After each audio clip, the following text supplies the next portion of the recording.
Mga pari at madre noong EDSA People Power Revolution, nasa frontline? Bakit kaya? Nakatulong ba sila sa katagumpayan nito? Paano? Gustang araw, kasiyasan! Hello mga kasiyasan! Welcome sa episode ng ating series, Social Lens, looking through the sociological lens.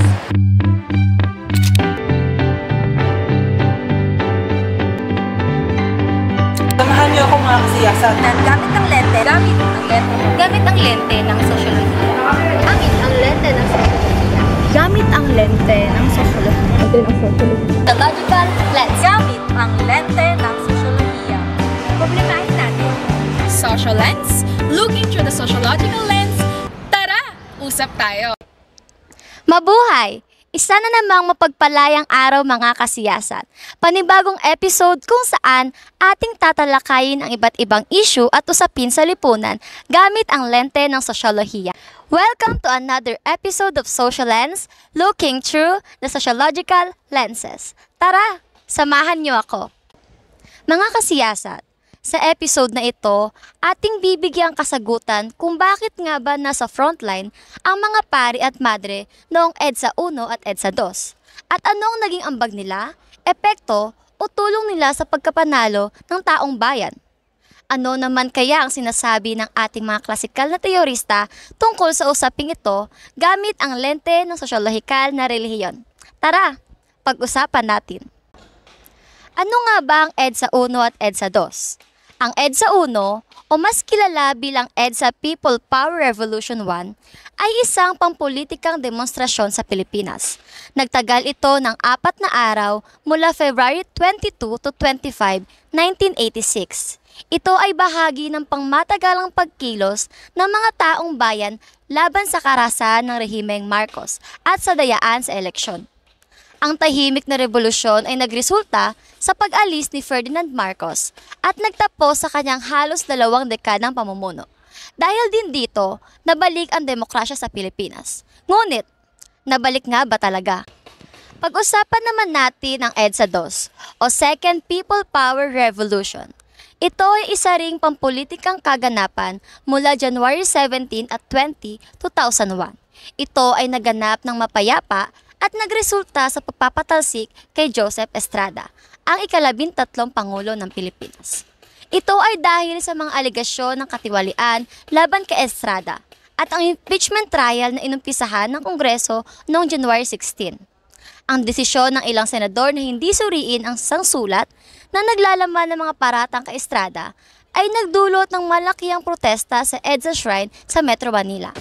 Ito ang nag-udyok sa mas malalim na panawagan para sa pagbibitiw ni Estrada. At noong January 19, ang sandatahang lakas ay nag-anunsyo ng suspensyon ng kanilang suporta kay Estrada. Hindi nagtagal, noong January 20, nagbitaw si Estrada at umalis mula sa palasyo ng Malacanang kasama ang kanyang pamilya. Pinalitan siya ni Vice Presidente Gloria Macapagal Arroyo at sumumpa bilang Pangulo. Ano kaya ang mga dahilan kung bakit nag-alsa ang lakas bayan? Ano ang nasa isip niyo mga kasiyasan? Isang dahilan ang pagpapatupad ni Marcos ng martial law o batas militar. Ang batas militar ay isang uri ng pamahalaan kung saan ang mga sibil na karapatan at kalayaan ng mga mamamayan ay maaaring masuspend o limitahan sa ilalim na kapangyarihan ng mga militar.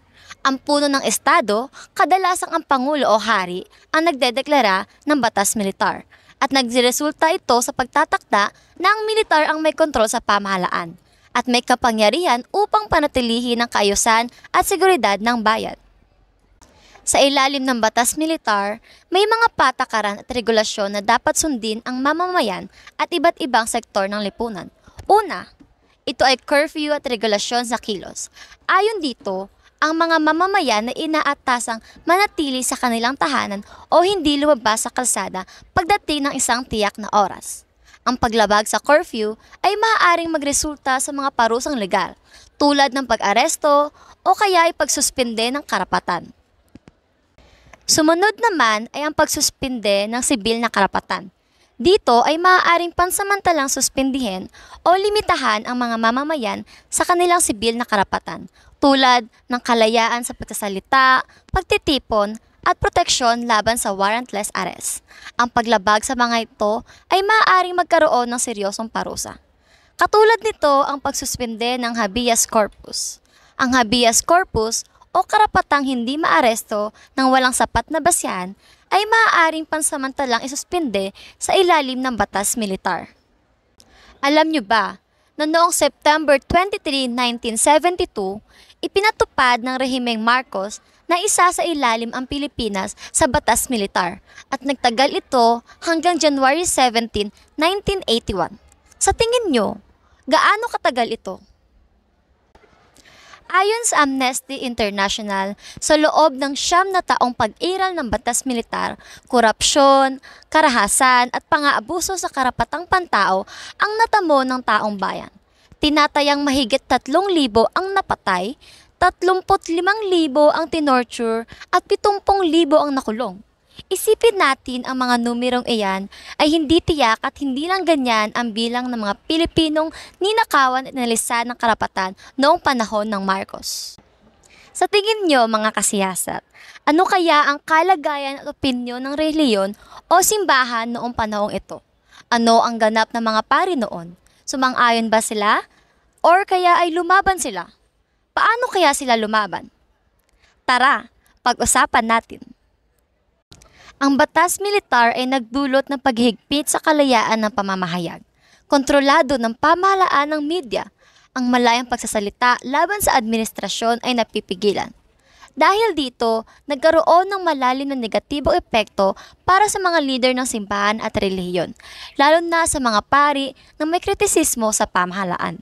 Ang mga pastoral letters naman ng simbahang Katoliko na kadalasang naglalaman ng mga kritisismo at tuntunin ukol sa mga isyu ng lipunan ay pinipigilan o iniiba ang lalaman bago ito maisalabas sa publiko. Ito ay upang mapanatili ang kontrol ng administrasyon sa mensahe na ipaparating ng simbahan sa kanilang mga miyembro. Dahil sa lumalalang kasinungalingan ng pamahalaan, madaming simbahan ang nagplanong lumaban upang maituwid ang katotohanan sa masa. Ngunit, bilang nasa iisang kontrol ang bayan, pati ang mga pare, madre at mga leader ng simbahan na mayroong opinyong hindi pabor sa pamahalaan ay inaresto, kinulong at binantaan. Ang mga gawaing ito ay nagdulot ng takot at pag-aalinlangan sa pagsasalita ng marami, kasama na ang mga leader ng simbahan. Subalit, sa kabila ng pagsupil ng pamahalaan sa malayang pagkasalita, ilang leader ng simbahan ang nanindigan at nagsalita laban sa mga abuso ng batas militar. Ang simbahang Katoliko, partikular na ang Catholic Bishops' Conference of the Philippines or CBCP, ay naglathala ng mga pastoral letters na naglalaman ng mga kritisismo sa pamahalaan. Meron ding ilang mga pare tulad ni na Bishops Labayen at Villegas ang naging boses ng simbahan laban sa mga abusong isinagawa ng militar. Lumaban at nanindigan ang simbahan para sa mga tao dahil ito ay taliwas sa kanilang paniniwala. Ano ba ang kanilang paniniwala? Ano ang pinagmulan ng kanilang lakas at tapang upang harapin ang sandatahang militar? Ano sa palagay nyo mga kasiyasat? Tara, alamin natin. Religion, Diyos. Ayan ang pinaka-pinag-ugatan ng paglaban ng simbahan noong panahon ng revolusyon. Bakit? Paano sila napalakas na kanilang pinaniniwalaan? At nakatulong pa ito sa katagumpayan noon? Upang ating malaman, tingnan natin ito mula sa lente ng pag-aaral sa sosyolohiya. Ayon kay Emile Durkheim, na isa sa mga tanyag na teoristang klasikal at isang functionalist, kung saan tinitingnan niya ang lipunan bilang isang sistema ng mga bahagi na nagkakatugma at nagbibigay ng kontribusyon sa pag-andar ng kabuuan. Sa kanyang pananaw, ang bawat bahagi ng lipunan tulad ng mga institusyon, mga gawain at mga tao ay may partikular na papel at layunin na nag-aambag sa pagkakatagumpay. At kabilang ang simbahan sa mga institusyong meron ang lipunan. Ayon sa aklat ni Durkheim na inilathala taong 1895, ang Rules of Sociological Method, nabanggit dito ang social facts. Ano ang social facts? Social facts are the things that are external to and coercive of actors.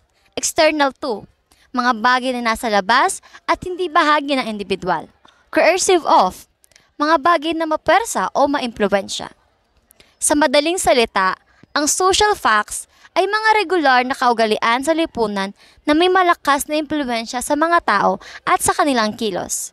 Ito ay mga aspeto ng lipunan na hindi maituturing na individual na karanasan, kundi ay kolektibong karanasan ng maraming tao. Ayon kay Durkheim, may dalawang uri ng social fact. Una, material social fact. Ito ay tumutukoy sa mga pisikal na aspeto ng lipunan. At pangalawa, non-material social fact. Ito ay mga aspeto ng lipunan na hindi material o hindi pisikal. Para kay Durkheim, ang religion ay isang ultimate non-material social fact dahil sa malalim nitong impluwensyang pangkalahatan sa lipunan. Ngunit, bakit kaya niya ito nasabi? Isipin natin kung bakit umiyak ang mga militar noong revolusyon instead na barilin nila ang mga pari at madre sa kanilang harapan. Sa tingin nyo, sumuko ba sila at gumaning social fact sa kanila? Kung oo, paano? Tara, pag-usapan natin. Yung material social fact ay simbahan. Ito ay nakikita at nahahawakan. Yung mga Bible, rosaryo, verses at commandments ay nababasa. Ayan ang mga external sa kanila. Gaya ng sinabi ko kanina tungkol sa kung ano ang social fact. Ano naman ang coercive o puwersa at nag-impluwensya sa kanila? Ito ay mga konsepto ng langit at impyerno. Mga kinasanayang kaugalian o paniniwala na kapag naging mabuti ka, sa langit ka mapupunta. At ano ang meron sa langit? Kaginhawaan, kapayapaan. At kapag naging masama ka, sa impyerno ang bagsak mo. Ano naman ang meron sa impyerno? Unang maiisip ay masusunog ka. Madilim, paghihirap, at kasakitan. Dahil dito, naimpluwensyahan sila ng takot.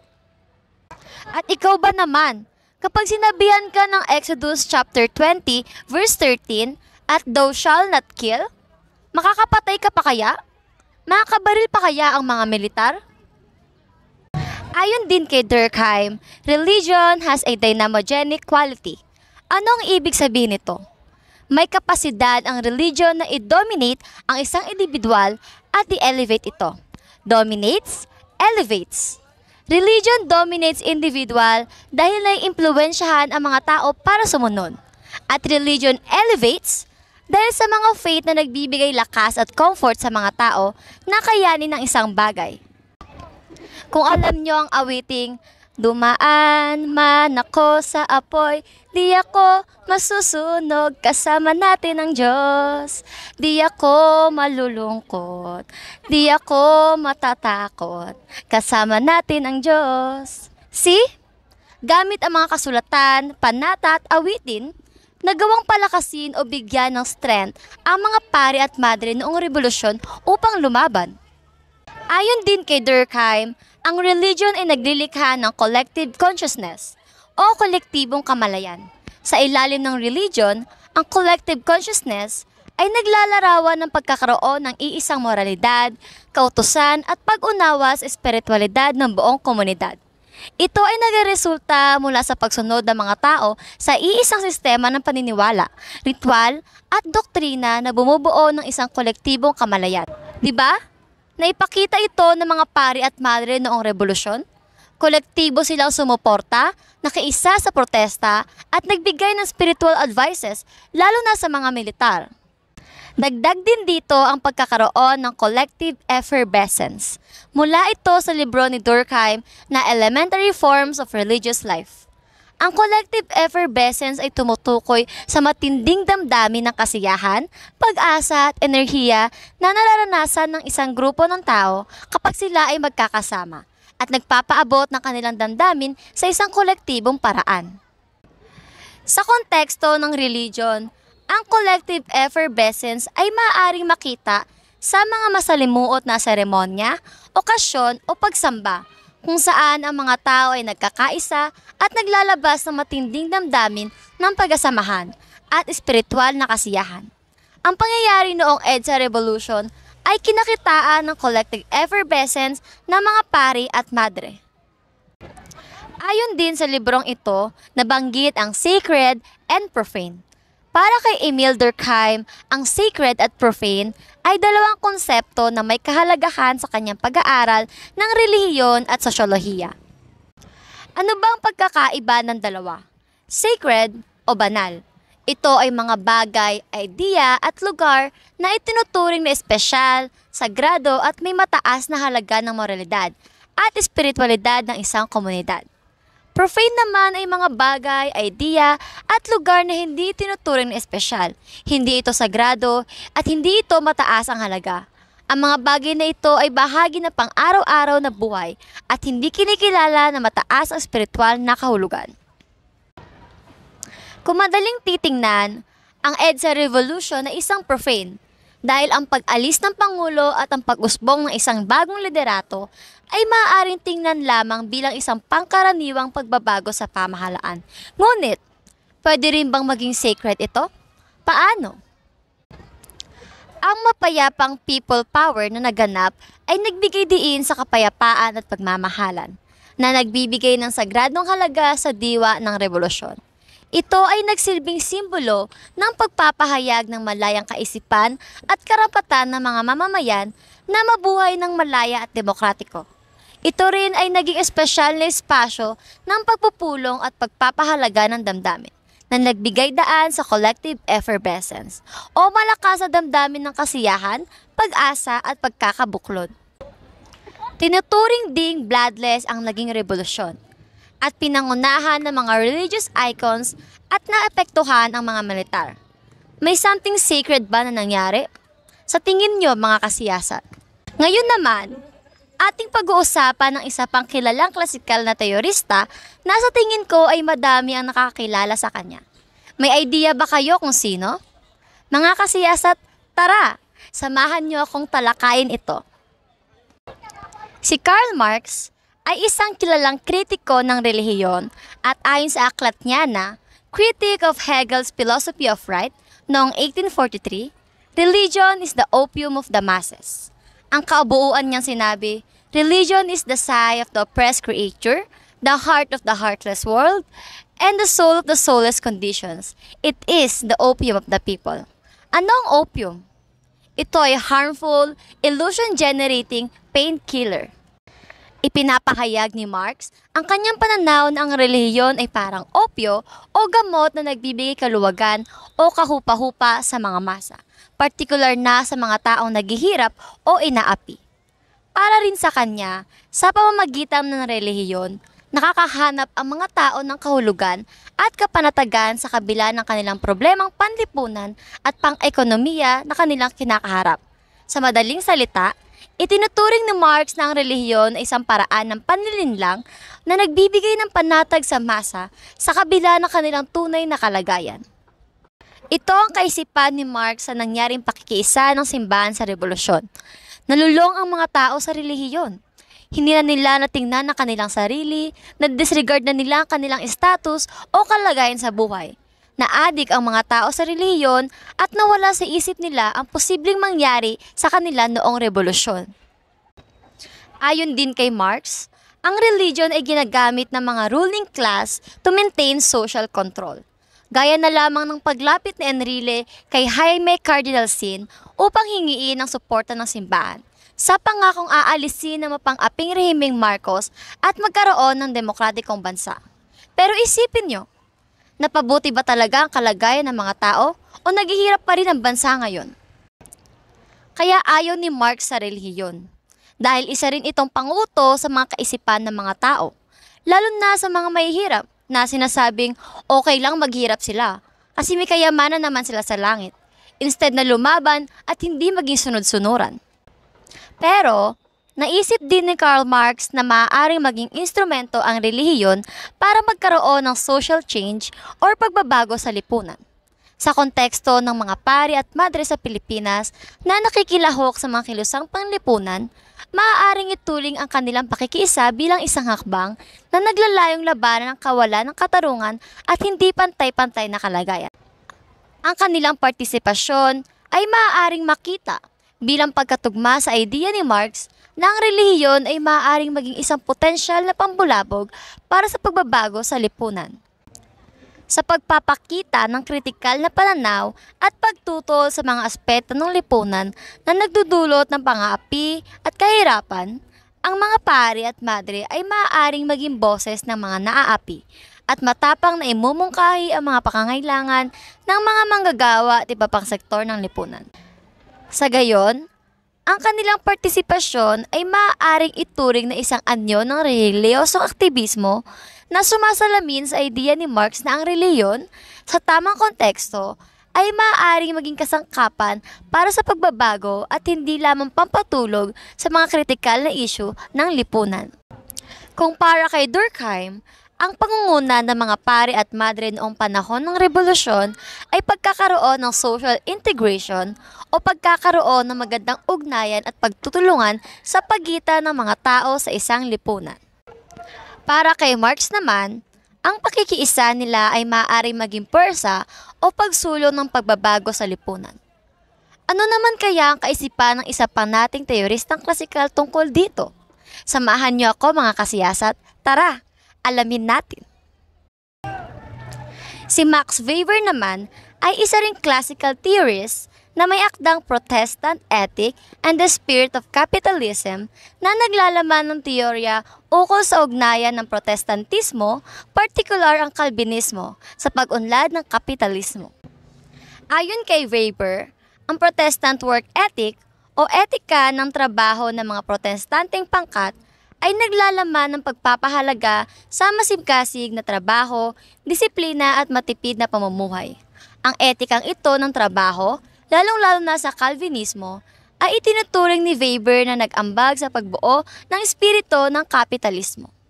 Sa kasaysayan ng EDSA Revolution, maaari nating sabihin na ang panawagan para sa pagbabago at reforma ay hinihikayat ang mas mataas na antas ng katarungan at demokrasya.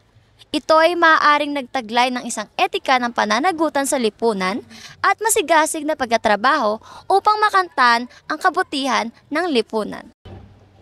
Ang ideya ng pakikiisa para sa isang mas mataas na layunin tulad ng pananampalataya o paniniwala sa katarungan ay maaaring maging isang paraan kung paano maipaliliwanag ang partisipasyon ng mga pari at madre sa EDSA People Power Revolution. Ang kanilang pagsuporta sa pagbabago ay maaaring nagmumula sa kanilang moral na pananagutan o pangangaral ng tama at makatarungan. Ayon din kay Weber, may tatlong uri ng otoridad, 3 types of authority or tripartite classification of authority. Una, legal-rational authority o legal-rational na otoridad. Ang legal-rational na otoridad ay batay sa isang sistema ng patakaran, regulasyon at legal na proseso.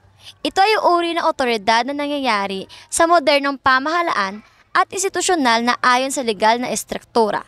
Ang kapangyarihan ay inuukit sa batas at regulasyon at ang mga tao ay sumusunod sa leader na tinataguyod ng legal na sistema. Bagamat ang simbahan ay may kanyang sariling istruktura at regulasyon, ang legal-rasyonal na otoridad ay maaaring nagamit na batayan para sa pakikiisa ng mga leader ng simbahan sa EDSA Revolution. Ang kanilang pananampalataya sa prinsipyo ng katarungan at tamang pamamahala ay maaaring naging saligang legal-rasyonal para sa kanilang pagsuporta sa kilusang naglalayong itaguyod ang mga karapatang pantao at demokratikong pagbabago. Pangalawa ay traditional authority o tradisyonal na otoridad. Ito ay batay sa mga matagal nang umiiral na tradisyon, kaugalian at mga pamana ng kapangyarihan. Ang pagkilala at pagsunod sa tradisyonal na otoridad ay nagmumula sa pangangailangang iginagalang ang mga nakaraang kaugalian, pamumuno ng mga ninuno o mga institusyong nakaugat sa kasaysayan. Hindi ito lubusang nagbabago at nagdedepende sa respeto sa nakagawian at ang pagtanggap ng mga tao sa kanyang kapangyarihan dahil ito ay bahagi na ng kanilang kultura. Ang pakikiisa ng mga pari at madre sa EDSA Revolution ay maaaring tingnan bilang isang pagsunod sa pangangailangan ng oras, kung saan ipinapakita nila ang tradisyonal na papel ng simbahan bilang tagapagturo ng moralidad at tagapagtaguyod ng katarungan. Pangatlo, charismatic authority o karismatikong otoridad. Ang charismatic authority ay parang isang uri ng kapangyarihan na nagmumula sa kakaiba o kagilas-gilas na personalidad ng isang leader. Ito ay hindi batay sa tradisyon o regulasyon, kundi sa karisma mismo ng isang tao. Ang karismatikong leader ay mayroong natatanging kakayahan na mag-udyok, magbigay inspirasyon at magtaglay ng kaharian na nagdudulot ng pagtingin at pagtangkilik mula sa mga tao. Ito ay nagbubunga ng isang espesyal na koneksyon sa pagitan ng leader at ng kanyang mga tagasunod na nagdudulot ng pagsunod at pakikiisa sa likod ng hindi pangkaraniwang katangian ng leader na ito. Noong EDSA Revolution, maaaring masabi na ipinakita ng ilang mga pari at madre ang charismatic authority sa kanilang partisipasyon sa kilusang ito. Bakit at paano? Tara mga kasiyasat, siyasatin natin. Ang mga pari at madre ay maaaring nagbigay ng inspirasyon at nagudyok sa kanilang mga tagusunod na makiisa sa EDSA Revolution. Ang kanilang mga mensahe ng pag-asa, pagmamahal sa bayan, at pagtataguyod ng katarungan ay maaaring nagbigay ng motibasyon sa marami na sumama sa kilusang naglalayong itaguyod ang demokrasya at kalayaan. Paano naman kaya ang naging epekto nito sa mga militar? Ang kanilang pagsusuot ng simbolo ng kapayapaan tulad ng pagdadala ng mga rosaryo o pagbibigay ng banal na krus ay maaaring nagbigay ng mensahe ng kapayapaan at kahandaan para sa pakikipag-ugnayan at di pagkakasundo. Ang mga simbolo na ito ay maaaring nagtaglay ng espiritual na bisa na maaaring umantig sa mga militar at sa iba pang sektor. Lumambot nga ba ang puso ng mga militar dahil sa mga rosaryong dala ng mga pari at madre? O kaya naman sa mapuputi nila itong kasuotan? Dagdag na rin ang mga panalangin, diin at tapang ng kanilang pagkasalita. Ang mga pari at madre ay maaaring nagdala ng espiritual na lakas at gabay sa pamamagitan ng kanilang panalangin at pagtuturo ng mga prinsipyo ng katarungan. Ang kanilang paghasanib ng espiritual na liderato ay maaaring nagdala ng kapayapaan at pag-asa sa mga nagiging tensyon sa lugar. Upang mas patibayin natin ang ating discussion dito, i-relate natin ito sa Elaboration Likelihood Model o ELM ni na Richard E. Petty at John Cacioppo. Ito ay isang teorya ng persuasyon na nagpapaliwanag kung paano at kailan ang mga tao ay nagbabago ng kanilang pananaw o naimpluwensyahan ng mensahe. Ito ay nagbibigay diin sa dalawang ruta ng persuasyon. Una, ang central route, pangalawa, ang peripheral route. Sa central route, ang mga tao ay nagbibigay ng masusing pag-iisip at analysis sa mensahe. Binibigyan pansin ang mga detalye, lohika at katibayan.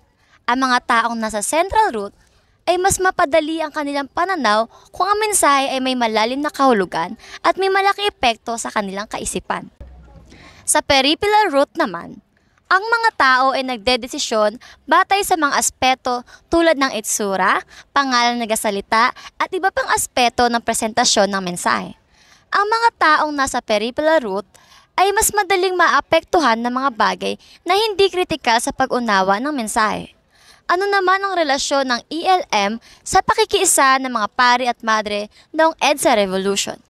Sa central route, ang mga pari at madre na nagbibigay ng makabuluhang mensahe ukol sa katarungan, moralidad at pangangailangan ng pagbabago ay maaaring mapabilang sa central route.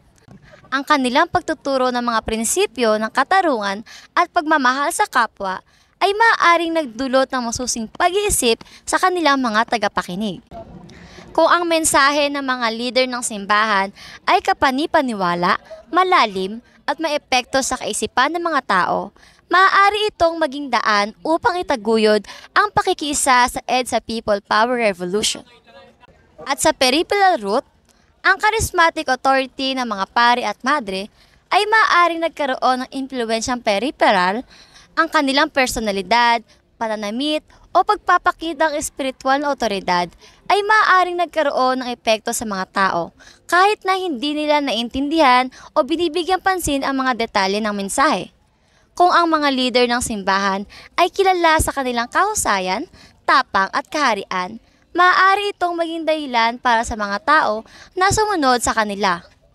Halimbawa, ang sinasabing leader dito ay si Jaime Cardinal Sin na arsobispo ng Roman Catholic Church ng Maynila sa panahon ng EDSA Revolution noong 1986. Siya ay isang kilalang leader ng simbahan na naging mahalagang bahagi ng pagpapahayag ng suporta ng simbahan sa pagtutol sa rehimeng Marcos. Sa pangkalahatan, ang ELM or Elaboration Likelihood Model ay maaaring makatulong sa pagsusuri kung paano naipakita ng mga pari at madre ang kanilang charismatic authority sa EDSA Revolution. Kung ito ay sa pamamagitan ng makabuluhang mensahe at malalim na pag-iisip o sa pamamagitan ng kanilang natatanging personalidad at anyo. Ayan mga kasiyasat, nabigyan na natin ito ng katibayan. Ang pangunguna ng mga pari at madre noong EDSA People Power Revolution 1 and 2, ayon sa kaisipan ni Beaver, ito ay maaaring maipaliwanag sa pamamagitan ng konsepto ng moral na pamumuno at pangangaral ng tama at makatarungan. Bagamat si Beaver ay mas nakafocus sa Europa at sa ekonomiya, ang idea ng moral na pananaw at pakikiisa sa mga adikain ng katarungan at demokrasya ay maaaring tingnan bilang isang uri ng pagsunod sa kanyang layunin ng etika at espiritual na aspeto ng lipunan. Hanggang dito na lang ang ating pag-uusap mga kasiyasat. Meron bang pumukaw sa inyong kaisipan at nabigyan ba kayo ng kaliwanagan? Pero kung kayo ang tatanungin ko, sa inyong palagay, bakit nasa frontline ang mga pari at madre noong EDSA People Power Revolution? Dahil ba meron silang Diyos na pinaniniwalaan at pinagkukunan ng lakas? Ikaw kasiyasat, naniniwala ka ba sa Diyos?